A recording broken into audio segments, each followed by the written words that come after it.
Jesus is at a crossroads in his ministry. During his life, it's amazing to look at a map and realize how very little territory Jesus covered. But he's about to go outside of the region that he would have been most familiar with and grown up in, and go into an area where there are people of a different culture and a different way of worshiping and relating. Now, everybody is a part of the Roman Empire at that particular time.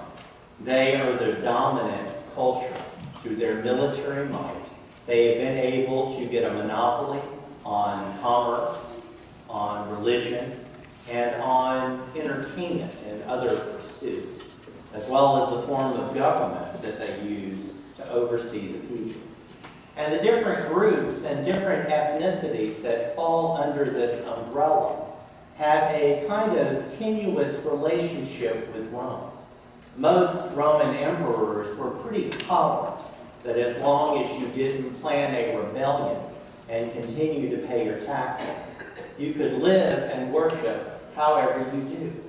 So the different groups were very particular about how they lived. And they tended to live in little kind of clustered groups where they could practice their own faith and religion in a particular way. That's why the Pharisees were so very important to the life of the community of faith at that time.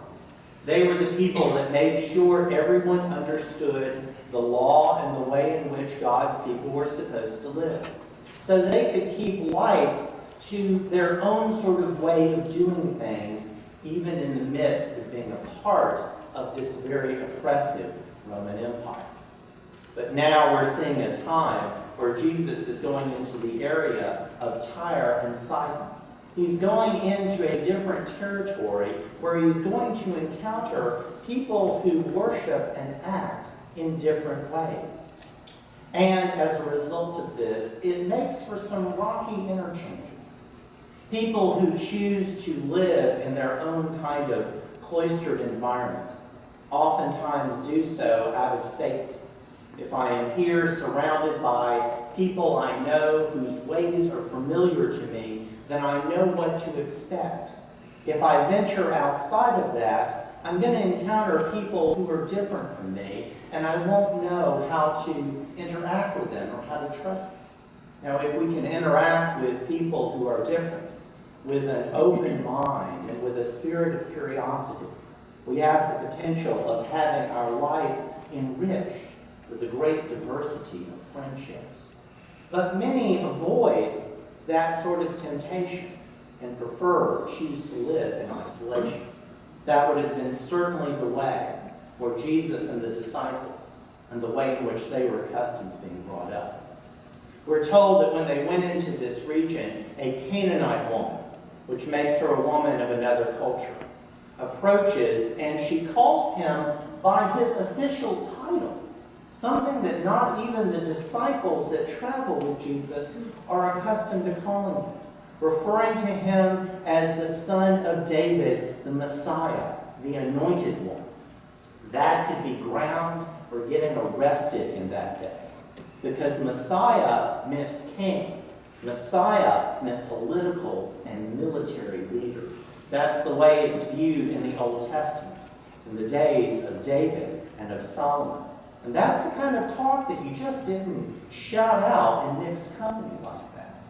The disciples are unnerved by this, so they say to Jesus, "Can you just make her go away?" But we're told something about this woman's story, that she had a child who had a demon. Now, in the ancient world, that can mean any number of things, any number of abnormalities, and particularly undiagnosable mental illness back in that time. But it was something which entrapped and possessed her child, and she and others were powerless to do anything to free her. So she approaches, shouting at Jesus to get his attention. "You have the ability, I know, because I've heard what you can do, to free my daughter from these demons that possess her." But the disciples are uncomfortable with this and want her to run away. And in a way that's very dismissive, Jesus says to her, I am only here for the lost sheep of Israel, suggesting that this journey into Tyre and Sidon is just sort of a byway, a shortcut on his way to going somewhere else. But she continues to beg and to plead. And those of you who are parents can certainly relate to her plight. And there is nothing worse than seeing your child in pain. And there is nothing you wouldn't do in order to relieve your child from pain if you could. This woman suffers embarrassment, she suffers persecution, and she suffers being treated very badly to try to help her daughter. And when she comes down and she kneels before Jesus, and she greets him with a term of respect, calling him Master, he says something very surprising. He says it is not fit for the food that should go to children to go to dogs. And as I shared with the children this morning when I talked to them, in that day and time, Jesus is equating her with a rat. But she does not let that deter her, and she continues to persist in a very clever way and says, yes, Master, but even the children and even the dogs have the right to collect the crumbs that come from under the table. And with that, Jesus pronounces that her faith is great and she will have what she is asking for. And Matthew tells us that at that very moment, her daughter was freed from the demon that was possessing her. It's a very strange and an odd encounter between these two. This woman has done nothing wrong. All she wants is for her daughter to be well. And she has suffered great humility and addressed Jesus with nothing but respect. And he is at first dismissive and then terribly insulting to this woman who just wanted release for her daughter. It's one of those passages that I assure you a lot of ink has been spilled in Bible commentaries and by preachers giving sermons trying to explain exactly what is going on here and the nature of it. It's the kind of thing that typically leads to sermons where some preacher will say, now if we consider what this word translated in Aramaic, that is in the original vernacular means, then it says this. Or if we look at it in its original context, then here is what we are to make of it. And all of those are ways in which preachers say, well, it's really rude, but what Jesus meant to say was such and such. Anna Carter Florence is a professor of preaching at Columbia Seminary. And she said that whenever her students try to pull that, she always says, you know, Jesus doesn't need you to be his bodyguard. If a text is uncomfortable, if it's awkward, if it makes us feel out of place, rest with that. Consider what is going on in the text and what we make of that. And it leads us to a number of very uncomfortable questions. There are two that we'll look at today. One, is Jesus a racist? Is Jesus somebody who is accustomed to living with his own people and not interacting with those who are different? Is that the nature of his reaction to this Canaanite woman? Well, let's consider the nature of the sin of racism, because it is an environmental sin. All prejudices are. We are brought up in a cloistered environment where we're told we can only feel safe and secure when we're around people who are entirely like us. And if we try to venture outside of that, that makes for some problematic interchanges.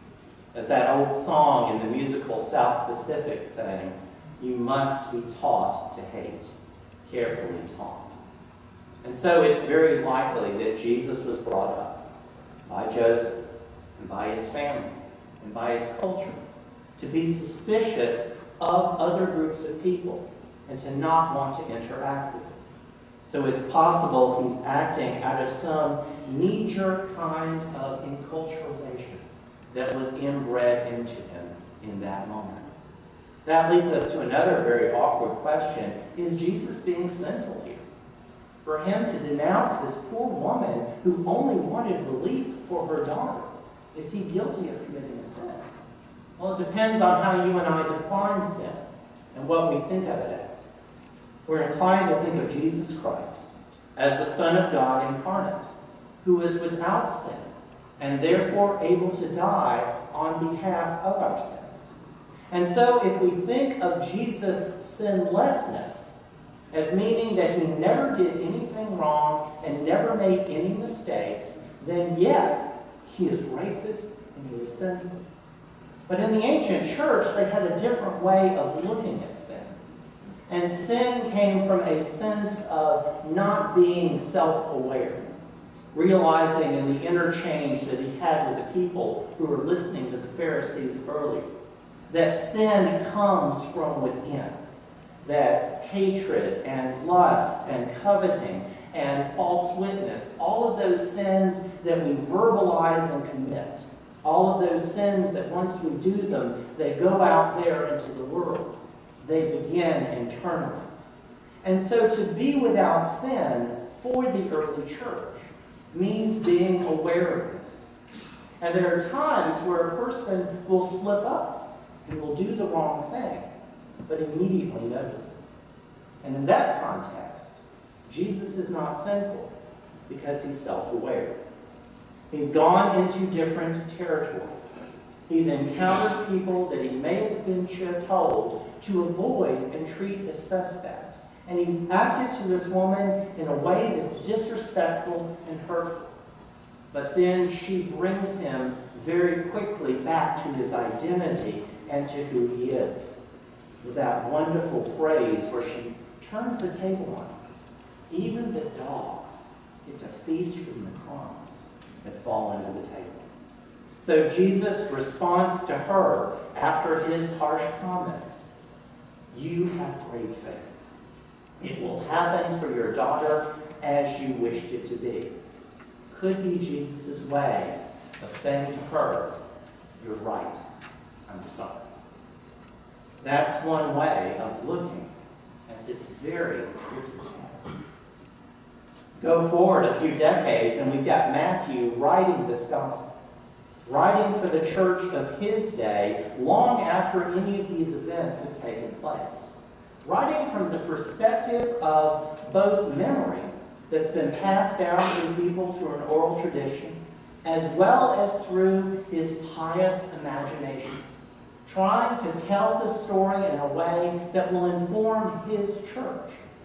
This blows our minds, but Matthew is less concerned with historical accuracy than with sharing the story of his faith. Matthew and the other three are not historians. They are evangelists.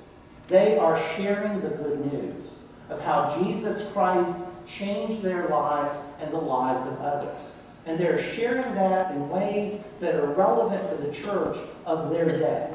A church that is destined to get outside of its own little geographic area.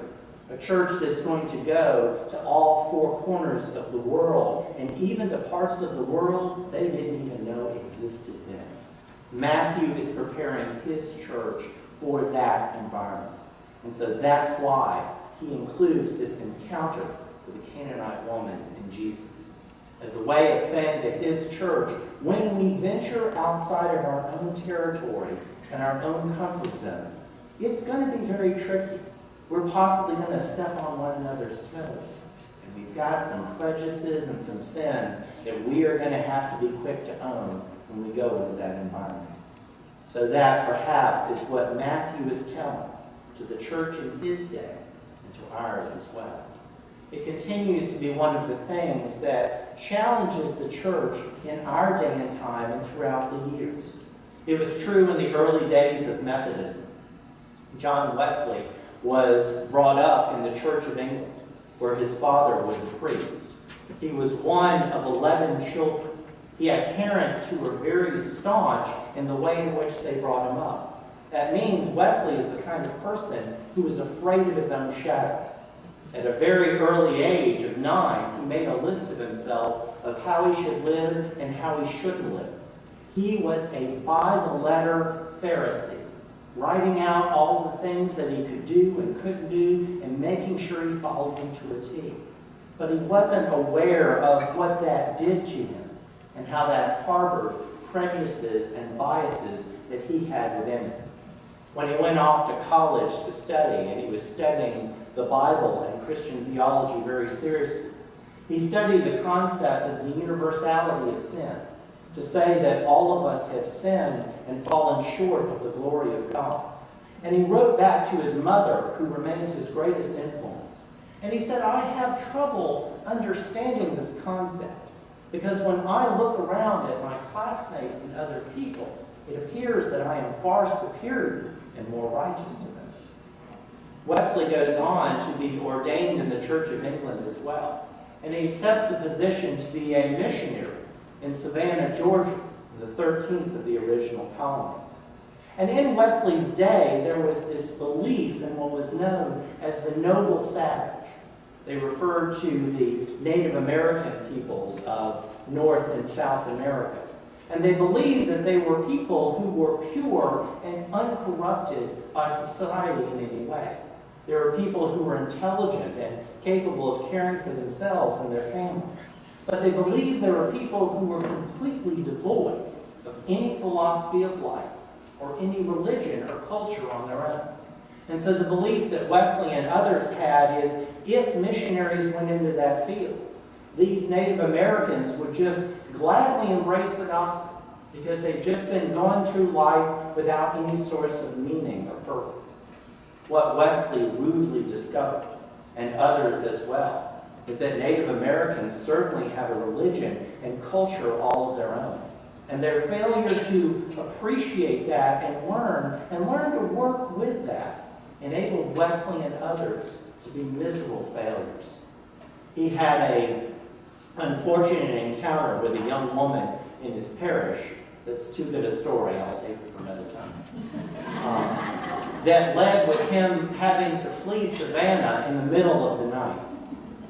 And he was on a ship going back to England, and he was lamenting, I went to the colonies to convert the natives, but alas, who will convert me? When Wesley got back, he encountered something at a meeting at Aldersgate, where he heard a preface read by Martin Luther to Luther's commentary on the book of Romans. And he had a sense of his own life and his own sinfulness. The young man who once wrote to his mother and said, when I look around, I think that I'm much more righteous than everyone else, had a sense that he was just as much in need of God's righteousness and redemption as anyone else. And that completely changed his life. He was humbled and he was brought low. The one figure in this gospel who presents that kind of image is the Canaanite woman. She is not a leader in the early church like the Pharisees. She's not the figure of great interest like Jesus. But she is the one who observes the posture of humility and faithfulness. And Jesus, in this passage, recognizes that for her and for us who see this gospel testimony as well. She is drawn out, not the Pharisees, or not even Jesus in that particular moment, as the person to imitate in our posture of faith. Much later in John Wesley's life, after he had that dramatic experience, he changed in his perception of other people. He saw all the people that went to work every day in the fields and in the factories as being untouched by the church in which he was a priest. And he decided that he would get up early in the morning, which he did anyway, and go out and preach on the sidewalk to people on their way to the factories. And he would go out into the fields and preach to the people who were working there as well, something that was considered vulgar in that day. And he gathered people in Methodist societies, and he started collecting money for the poor to get food to help people who were in need. Later in life, he discovered that during the winter time, the poor also needed clothing as well as food. And when Wesley was in his 70s, he went door to door collecting clothing to take to poor people who were dealing with the cold and the winter. And later in his life, he was one of the instrumental figures in helping to end the slave trade there in his home country of England. Wesley, the young man who looked around and thought he was superior to everyone else, who thought naively that Native Americans were just sitting there with no culture, waiting for him to come in and tell them how to live, suddenly is humbled and brought to his knees, and he realizes where his ministry field is. His ministry field is out there talking to people in the factories, is dealing with the poor and with the destitute of that time. He is brought to his knees in the posture of this Canaanite woman, and that's where he discovers his ministry. And you and I discover that there too. Not by fooling ourselves into thinking that we don't have any prejudice or bias. Not by thinking that we are somehow incapable of ever slipping up and doing anything to harm ourselves or to others. But by having the humility to get down on our knees and profess our faith in Jesus Christ. To be self-aware enough to realize when we're going astray and bring ourselves back in. Our salvation is something that we encounter when we get on our knees and we feast of the crumbs alongside the dogs. Amen.